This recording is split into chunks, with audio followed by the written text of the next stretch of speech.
I get this question pretty often from wholesalers asking about Facebook ads.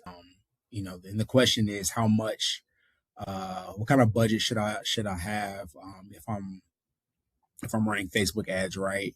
And that question's kind of, I'm gonna say it's a bad question, but it is like, it's one of those questions where the answer is, it depends, right?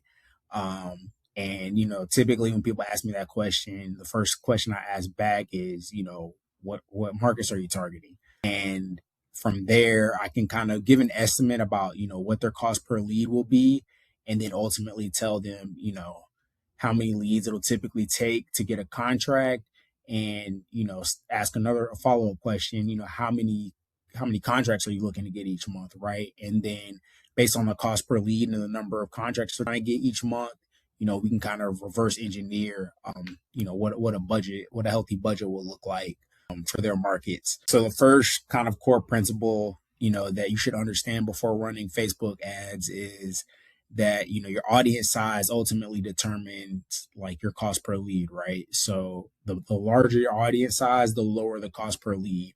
And to kind of explain that and dive deeper, a little bit deeper into that, basically like a bigger audience, Facebook has more opportunity to put your ads in front of the right people, right? So if they can consistently put your ads in front of the right people, because there's a huge pool of people that need whatever need your services, right? Then it'll be much cheaper for Facebook to find those people, whereas maybe you're targeting an audience size of 100, right?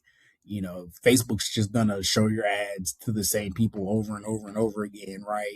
And you're gonna spend a ton of money, showing the same people the same ads, and if they never need your services, right, then you're just gonna, you know, waste money, spend money until hopefully one day you get one lead come through out of a pool of 100 people, but you're gonna spend a ton of money until somebody's ready to fill it out. So again, your cost per lead is ultimately going to be determined by the size of your target audience. So if your goal is to get the lowest cost per lead, right, then I would encourage you to target as wide as you're possibly, or as wide as you're comfortable targeting, right? Because if you make that audience size too small, it's definitely gonna spike your cost per lead.